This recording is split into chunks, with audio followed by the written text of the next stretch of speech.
नमस्कार दोस्तों, स्वागत है आपका आज के मुख्य समाचारों में, जिसमें सबसे पहली बड़ी खबर राजस्थान से आ रही है, जहां पर कांग्रेस को लग सकता है बड़ा झटका और सरकार यहां पर खतरे में आ चुकी है। और आपको बता दें कि जो 6 विधायक जो कि बसपा के थे और जिन्होंने पार्टी तोड़ के कांग्रेस पार्टी ज्वाइन की थी, उनको अब कोर्ट का नोटिस मिल गया है, जिसके बाद अब कांग्रेस पार्टी को बड़ा झटका राजस्थान में लग सकता है। इसी के साथ दूसरी बड़ी खबर में हम आपको बताएंगे कि अमेरिका के टाइम्स स्क्वायर पर 5 अगस्त को दिखेगी भगवान राम की भव्य तस्वीर और यूएस में भी बनेगा इसका जश्न। और इसी के साथ आपको महाराष्ट्र के बारे में भी एक खबर देंगे, जहां पर महाराष्ट्र में भाजपा ने सीएम उद्धव ठाकरे को पत्र लिख करके राम मंदिर के मद्देनजर कई मांगे कर दी हैं। तो दोस्तों, हर एक खबर की गहराई में आपको ले जाएंगे, लेकिन उससे पहले अगर आप भी पीएम मोदी के हर फैसले में उनके साथ हैं और अगर आप भी ऐसा मानते हैं कि मोदी है तो मुमकिन है, तो आप अभी इस वीडियो को लाइक जरूर कीजिए और इस लाल बटन को दबा के इस चैनल को फ्री में सब्सक्राइब करके घंटी बजा दीजिए और कमेंट में लिखिए जय हिंद। दोस्तों, रुक करते हैं बड़ी खबरों की तरफ। क्या गहलोत को लगेगा झटका?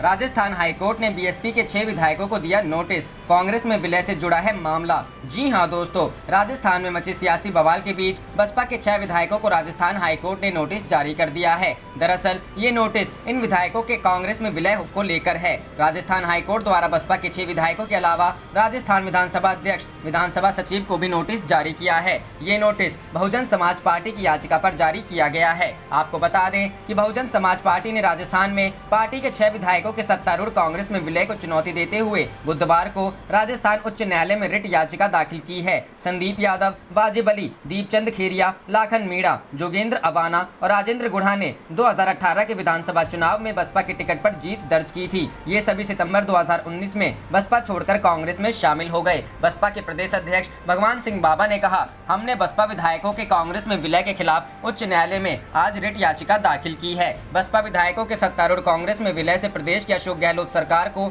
मजबूती मिली थी और 200 सदस्यीय विधानसभा में कांग्रेस की सदस्य संख्या बढ़कर 107 हो गई थी। इससे पहले पिछले रविवार को बहुजन समाज पार्टी बसपा ने पार्टी छोड़ने वाले इन 6 विधायकों को विधानसभा में शक्ति परीक्षण के दौरान सत्तारूढ़ पार्टी कांग्रेस के खिलाफ मतदान करने का रविवार को व्हिप जारी किया था। करते हैं अगली खबर की तरफ। अमेरिका के टाइम्स स्क्वायर पर 5 अगस्त को दिखेगी भगवान राम की भव्य तस्वीर। यूएस में भी जश्न की तैयारी। जी हां दोस्तों, अयोध्या में 5 अगस्त को राम मंदिर के लिए भूमि पूजन और निर्माण कार्य एक साथ शुरू किया जाएगा। इसे लेकर पूरे देश में उत्साह है। देश ही नहीं बल्कि दुनिया को अन्य हिस्सों में भी इस दिन को यादगार बनाने की तैयारी है। इसी सिलसिले में 5 अगस्त को अमेरिका में न्यूयॉर्क के विश्व प्रसिद्ध टाइम्स स्क्वायर पर भगवान राम की भव्य तस्वीर प्रदर्शित की जाएगी। यानी टाइम्स स्क्वायर से दुनिया भर के लोग इस ऐतिहासिक दिन का गवाह बनेंगे। रिपोर्ट के मुताबिक टाइम्स स्क्वायर पर राम मंदिर की 3D तस्वीर को भी दिखाया जाएगा। इस आयोजन के बेहद भव्य तरीके से आयोजित करने की तैयारी चल रही है। भव्य बनाने की चल रही तैयारी। अमेरिकी भारतीय लोक मामलों की समिति के अध्यक्ष जगदीश सेवहानी ने बताया कि 5 अगस्त को न्यूयॉर्क में ऐतिहासिक पल मनाने की तैयारी की जा रही है, जब प्रधानमंत्री नरेंद्र मोदी अयोध्या में राम मंदिर के निर्माण की आधारशिला रखेंगे। सेवहानी ने बताया कि इस खास अवसर के लिए विशाल नेट स्क्रीन और 17,000 वर्ग फुट की wrap around LED display screen लगाई जा रही है, जिसे दुनिया में सबसे बड़े बाहरी डिस्प्ले और उच्चतम रिजोल्यूशन एक्सटीरियर में से माना जाता है। उन्होंने बताया 5 अगस्त को सुबह 8 बजे से रात 10 बजे तक हिंदी और अंग्रेजी में जय श्री राम भगवान राम की तस्वीर और वीडियो राम मंदिर का डिजाइन दिखाया जाएगा। साथ ही 3D तस्वीरों के अलावा अयोध्या में पीएम मोदी द्वारा राम मंदिर निर्माण के शिलान्यास की तस्वीरों को भी प्रदर्शित किया जाएगा। 5 अगस्त को रखी जाएगी आधारशिला। मालूम हो कि अयोध्या में भगवान राम के भव्य मंदिर की आधारशिला 5 अगस्त को रखी जाएगी। अयोध्या में प्रधानमंत्री नरेंद्र मोदी श्री राम मंदिर के लिए भूमि पूजन 5 अगस्त को दोपहर 12:15 पर करेंगे। यह कार्य गर्भगृह के पास होंगे। इस मौके पर पीएम मोदी के साथ प्रमुख संत व मंदिर आंदोलन से जुड़े प्रमुख लोगों के साथ 150 से 200 लोग उपस्थित रहेंगे। श्री राम जन्मभूमि तीर्थ क्षेत्र ट्रस्ट ने आमंत्रित न किए गए किसी भी व्यक्ति को अयोध्या न जाने की अपील की है। करते हैं अगली खबर की तरफ। महाराष्ट्र बीजेपी ने सीएम उद्धव ठाकरे को लिखा पत्र, राम मंदिर के मद्देनजर की कई मांगे। जी हां दोस्तों, राम मंदिर भूमि पूजन कार्यक्रम को लेकर महाराष्ट्र बीजेपी के आध्यात्मिक विंग ने मुख्यमंत्री उद्धव ठाकरे को पत्र लिखकर कई प्रकार की मांगे की हैं। पत्र में मांग की गई कि 5 अगस्त को जो सरकारी कर्मचारी राम मंदिर का भूमि पूजन लाइव देखना चाहते हैं, उन्हें भूमि पूजन के दौरान काम से छूट दी जाए। पत्र में मांग की गई कि जैसे अन्य धर्म के लोगों को उनकी प्रार्थना विधि को पूरा करने के लिए विशेष छूट छूट दी जाती है, उसी तरह भूमि पूजन लाइव देखने के लिए काम के दौरान राम भक्तों को भी छूट दी जाए। महाराष्ट्र बीजेपी के आध्यात्मिक विंग ने पत्र में लिखा, महाराष्ट्र के हर गांव, कस्बे, जिले में करोड़ों लोग भूमि पूजन का कार्यक्रम लाइव टीवी पर देखेंगे, इसलिए भूमि पूजन के दौरान कहीं भी बिजली सेवा खंडित नहीं होगी, यह सुनिश्चित करें। पत्र में लिखा गया कि कोरोना की वजह से लोग अयोध्या नहीं जा पा रहे हैं, ऐसे में राम भक्तों के पास इस ऐतिहासिक पल को देखने के लिए लाइव टेलीकास्ट ही सहारा है। जन भावना का सम्मान करे सरकार। करते हैं अगली खबर की तरफ। राफेल के आने से दहशत में पाकिस्तान, कहा विश्व समुदाय भारत को हथियार जमा करने से रोके। जी हां दोस्तों, भारतीय वायुसेना में लड़ाकू विमान राफेल के शामिल होने से पाकिस्तान खौफ में आ गया है। वह अब दुनिया के सामने गुहार लगा रहा है। पाकिस्तान ने विश्व समुदाय से गुहार लगाई है कि वह भारत को हथियार जमा करने से रोके, इससे दक्षिण एशिया में हथियारों की होड़ शुरू हो सकती है। पाकिस्तान विदेश मंत्रालय ने गुरुवार को कहा कि भारत अपने परमाणु हथियारों की संख्या और गुणवत्ता दोनों को ही बढ़ा रहा है। भारत अब दूसरे सबसे बड़े हथियारों का आयातक देश बन गया है। बता दें कि 5 राफेल विमान बुधवार को अंबाला एयरबेस पर लैंड किए। इस दौरान वायुसेना के air chief marshal RKS Bhadauria भी मौजूद रहे। फ्रांस से मिलने वाले 36 राफेल विमानों की ये पहली खेप है। इन विमानों ने मंगलवार को फ्रांस से उड़ान भरी थी, जिसके बाद ये UAE में रुके और बुधवार दोपहर को अंबाला पहुंचे। भारतीय वायुसेना की ताकत बढ़ने से पाकिस्तान का बौखलाना तय था। विमानों की लैंडिंग के एक दिन बाद अब उसने प्रतिक्रिया दी है। रक्षा मंत्री राजनाथ सिंह राफेल विमानों का स्वागत किया। उन्होंने कहा कि राफेल विमान भारतीय वायुसेना की जरूरतों को हर तरह से पूरा करते हैं। राफेल लड़ाकू विमान एक नए युग की शुरुआत है। राफेल विमान को वायुसेना को गोल्डन एरो 17 स्क्वाड्रन में शामिल किया जाएगा। इससे कारगिल युद्ध में अहम भूमिका निभाई थी। LAC पर चीन के साथ जारी तनाव के बीच भारत को ये ताकतवर लड़ाकू विमान मिले हैं। इनकी तैनाती उत्तर भारत के बेस पर ही की जा रही है, जिससे मुश्किल वक्त में दुश्मन को मजा चखाया जा सके।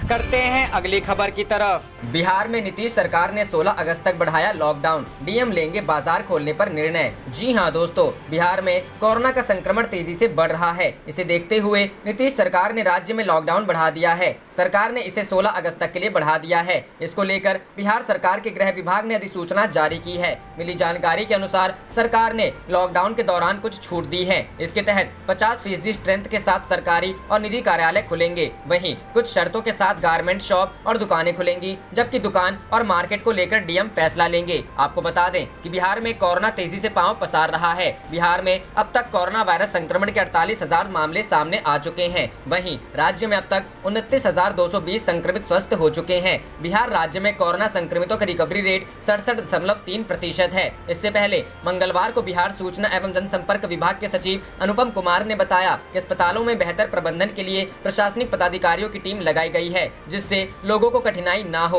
उन्होंने बताया प्राइवेट अस्पतालों में बेड मैनेजमेंट के लिए प्रशासनिक पदाधिकारियों की प्रतिनियुक्ति की गई है। अस्पतालों में एडमिट की प्रक्रिया में किसी प्रकार की दिक्कत ना हो, इसके लिए मे आई हेल्प यू बूथ या रिसेप्शन की सुविधा प्रदान करने की कार्रवाई की जा रही है।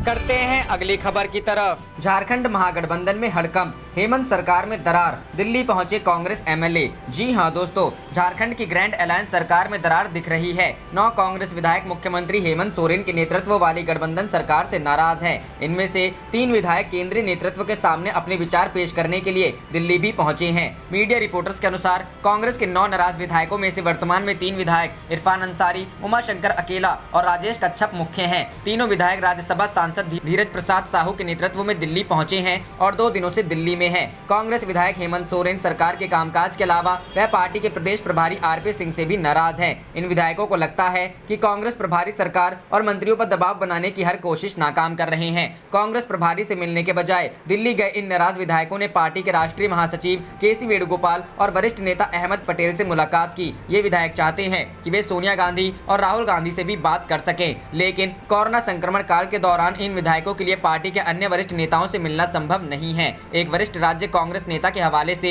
एक मीडिया रिपोर्ट में कहा गया है कि पार्टी के कुछ विधायकों ने अतीत में सरकार को अपनी नाराजगी से अवगत कराया। इन विधायकों ने कहा कि वे सरकार में शामिल हैं, लेकिन क्षेत्र में चल रही विकास योजनाओं में उनके सुझाव की अनदेखी की जा रही है। कुछ विधायक इस बात से नाराज हैं कि जिले के ब्लॉकों में उपायुक्त, पुलिस अधीक्षक, उप विभागीय अधिकारी, खंड विकास अधिकारी और अन्य अधिकारियों की नियुक्ति में उनकी पैरवी को भी नजरअंदाज किया जा रहा है।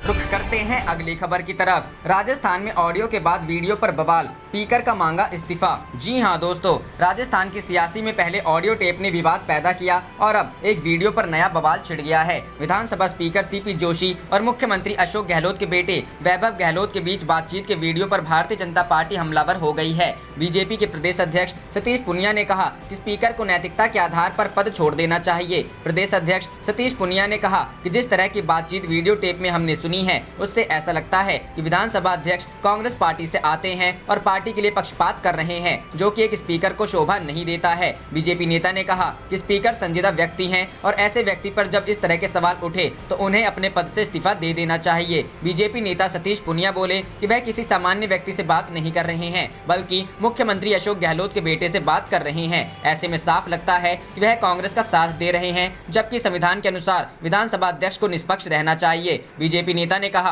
कि एक तरफ विधानसभा अध्यक्ष हाईकोर्ट के खिलाफ सुप्रीम कोर्ट गए हैं कि हाईकोर्ट उनके विधायकों के नोटिस देने के मामले में लक्ष्मण रेखा पार कर रहा है, और दूसरी तरफ वह खुद ही सारी मर्यादा तोड़कर इस तरह से 30 विधायकों के उधर चले जाने और सरकार बचा लेने की बातचीत कर रहे हैं। दरअसल स्पीकर सीपी जोशी और वैभव गहलोत की मुलाकात का एक वीडियो आया है, जिसमें स्पीकर कह रहे हैं कि अभी हालात मुश्किल है, अगर 30 आदमी निकल जाते हैं तो आप कुछ नहीं कर सकते, वो सरकार गिरा देते।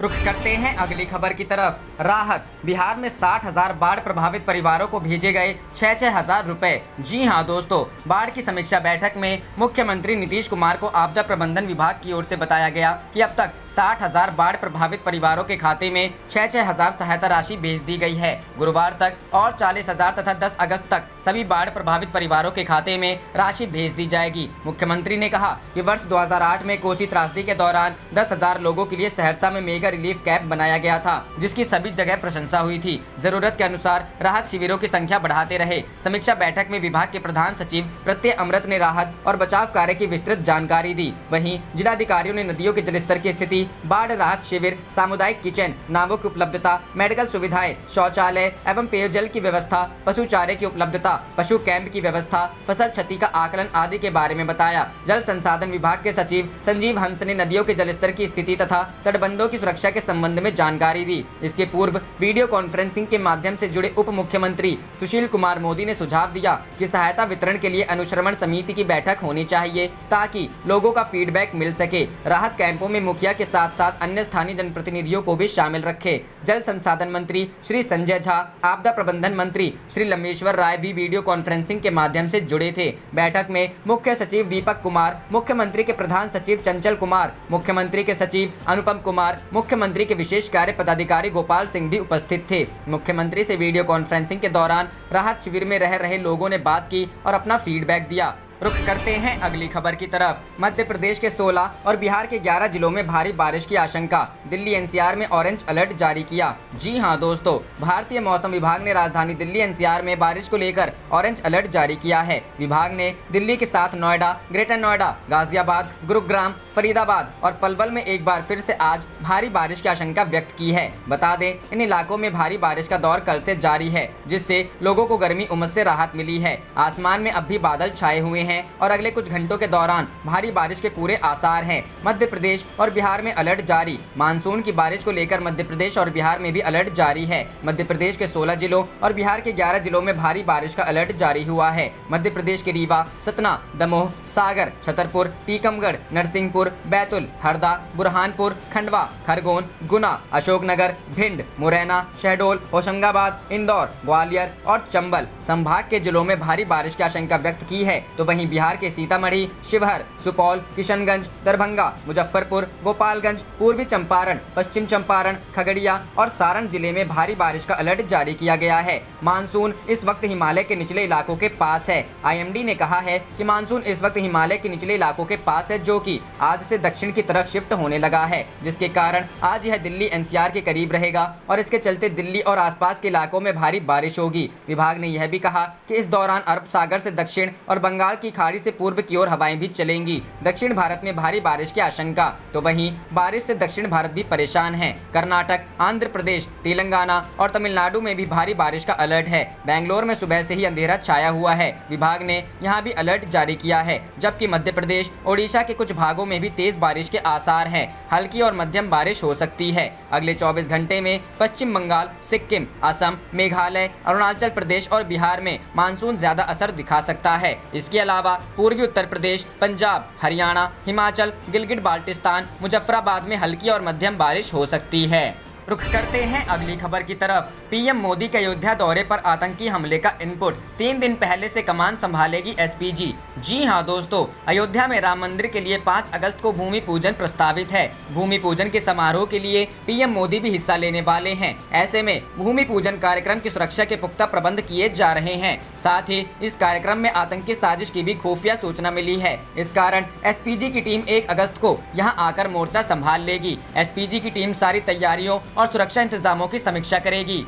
पीएम मोदी की सुरक्षा के लिए 3 लेयर सिक्योरिटी तैयार की गई है। पीएम मोदी इसी सुरक्षा घेरे के बीच रहेंगे। इसके साथ ही अयोध्या में चप्पे चप्पे पर सुरक्षा बलों को तैनात किया जाएगा। उल्लेखनीय है कि खुफिया एजेंसियों के इनपुट के बाद उत्तर प्रदेश के सभी जिलों में हाई अलर्ट जारी किया जा चुका है। 5 अगस्त को होने वाले राम मंदिर भूमि पूजन के कार्यक्रम को लेकर आतंकी हमले का इनपुट है। पीएम मोदी के अयोध्या दौरे के मद्देनजर राज्य में सभी सुरक्षा एजेंसियों को हाई अलर्ट पर रखा गया है। संवेदनशीलता को देखते हुए अयोध्या के आसपास के जिलों में भी बड़े अधिकारियों को तैनात किया जा रहा है। इनमें एडीजी प्रोसिक्यूशन आशुतोष पांडे को अमेठी में तैनात किया गया है। वहीं एडीजी ट्रैफिक को गोंडा, एडीजीपी पीएससी रामकुमार को Bahraich, IG fire service Vijay Prakash को सुल्तानपुर, आईजी पीयूष मोरडिया को अंबेडकर नगर, आईजी ए के राय को बस्ती, डीआईजी भर्ती बोर्ड विजय भूषण को बाराबंकी, डीआईजी आर के भारद्वाज को सिद्धार्थ नगर की जिम्मेदारी सौंपी गई है। करते हैं अगली खबर की तरफ। Unlock 3 guidelines. जिम को खोलने की अनुमति, स्कूल कॉलेज रहेंगे बंद, नाइट कर्फ्यू भी हटा। जी हां दोस्तों, केंद्र सरकार ने बुधवार को अनलॉक 3 के लिए नई गाइडलाइन जारी कर दी है। इसके तहत 5 अगस्त से जिम और योगा इंस्टीट्यूट्स को खोलने की इजाजत दी गई है। वहीं रात के कर्फ्यू को भी हटा दिया गया है। हालांकि कंटेनमेंट जोन में अभी भी लॉकडाउन लागू रहेगा। गृह मंत्रालय द्वारा जारी की गई गाइडलाइन के अनुसार देश में कॉलेज, स्कूलों और मेट्रो को अभी बंद रखा गया है। ये सभी अनलॉक 3 में नहीं खोले जा सकेंगे। इसके अलावा cinema hall, swimming pool, entertainment park, theatres, bar और ऑडिटोरियम को भी बंद रखा गया है। केंद्र सरकार ने कोरोना वायरस की वजह से कंटेनमेंट जोन में 31 अगस्त तक के लिए लॉकडाउन को बढ़ाया है। अनलॉक 3 के लिए जारी दिशा निर्देशों में सरकार ने कहा है कि सोशल डिस्टेंसिंग और अन्य हेल्थ प्रोटोकॉल्स का पालन करते हुए स्वतंत्रता दिवस पर कार्यक्रमों की इजाजत दी जाती है। इसके अलावा वंदे भारत मिशन के तहत अंतर्राष्ट्रीय यात्रा की अनुमति दी गई है। देश में कोरोना वायरस की रोकथाम के लिए मार्च के अंतिम सप्ताह में देशव्यापी लॉकडाउन लागू किया गया था। इसके बाद लॉकडाउन को आगे बढ़ाया गया। हालांकि केंद्र सरकार ने जून से अनलॉक की प्रक्रिया शुरू कर दी थी। इसके तहत देश को आर्थिक गति देने के लिए धीरे धीरे कई चीजों को फिर से शुरू किया गया। रुख करते हैं अगली खबर की तरफ। अपनी मातृभाषा में पढ़ सकेंगे छोटे बच्चे, भाषा का विकल्प बढ़ा। जानिए नई शिक्षा नीति में क्या हुए अहम बदलाव। जी हां दोस्तों, केंद्रीय कैबिनेट ने बुधवार को देश की नई एजुकेशन पॉलिसी को मंजूरी दे दी। इसके साथ ही मानव संसाधन विकास मंत्रालय के नाम को भी बदलकर शिक्षा मंत्रालय कर दिया गया है। इसरो के पूर्व प्रमुख के कस्तूरी रंगन की अध्यक्षता वाले पैनल ने कुछ समय पहले ही नई शिक्षा नीति का draft HRD minister Ramesh Pokhriyal Nishank को सौंप दिया था। नई शिक्षा नीति के तहत अब सरकार भारतीय शिक्षा के पूरे ढांचे को ही बदलने पर ध्यान देना चाहती है, ताकि ऐसा सिस्टम विकसित किया जा सके जो 21वीं सदी के लक्ष्य के हिसाब से हो और भारत की परंपराओं से भी जुड़ा रहे। नई शिक्षा नीति के तहत प्री प्राइमरी एजुकेशन 3 से 6 साल के बच्चों के लिए का 2025 तक वैश्वीकरण किया जाना है। साथ ही सभी के लिए आधारभूत साक्षरता मुहैया कराना है। इसके अलावा सभी को शिक्षा मुहैया कराने के लक्ष्य के साथ एनईपी में 2030 तक 3 से 18 साल के बच्चों के लिए शिक्षा को अनिवार्य किया जाना है। नई शिक्षा नीति में सरकार ने छात्रों के लिए एक नया पाठ्यक्रम तैयार करने का भी प्रस्ताव रखा है। इसके लिए 3 से 18 साल के छात्रों के लिए 5+3+3+4 का डिजाइन तय किया गया है। इसके तहत छात्रों की शुरुआती स्टेज की पढ़ाई के लिए 5 साल का प्रोग्राम तय किया गया है। इनमें 3 साल प्री प्राइमरी और क्लास 1 और 2 को जोड़ा गया है। इसके बाद क्लास 3, 4 और 5 को अगले स्टेज में रखा गया है। क्लास 6, 7, 8 को 3 साल के प्रोग्राम में बांटा गया है। आखिर क्लास 9, 10, 11 और 12 को हाई स्टेज में रखा गया है। छात्रों को आर्ट्स, ह्यूमैनिटीज, साइंस, स्पोर्ट्स और वोकेशनल सब्जेक्ट में ज्यादा छूट और कई सब्जेक्ट के विकल्प देने का भी प्रावधान किया गया है ताकि छात्र अपनी पसंद के विषय पर ज्यादा ध्यान दे सके। इसके अलावा क्योंकि स्टूडेंट्स 2 से 8 साल की उम्र में जल्दी भाषाएं सीख जाते हैं, इसलिए उन्हें शुरुआत से ही स्थानीय भाषा के साथ 3 अलग अलग भाषाओं में शिक्षा देने का प्रावधान रखा गया है। गौरतलब है कि 3 भाषाओं का फॉर्मेट 1968 से ही शिक्षा नीति में शामिल है। नई शिक्षा नीति के तहत छात्रों के लिए क्लास 6 से क्लास 8 तक एक शास्त्रीय भाषा सिखाने का भी प्रस्ताव रखा गया है ताकि वे नई भाषा सीखने के साथ कुछ अहम भाषाओं के संरक्षण में भी शामिल रहे। सभी सरकारी और प्राइवेट स्कूलों में क्लास 6 से 8वीं के बीच कम से कम 2 साल का लैंग्वेज कोर्स प्रस्तावित है। दूसरी तरफ छात्रों के शारीरिक और मानसिक विकास के लिए पढ़ाई के साथ फिजिकल एजुकेशन को जरूरी बनाने का नियम भी रखा गया है। आप देख रहे थे आपका अपना चैनल जय हिंद जय भारत।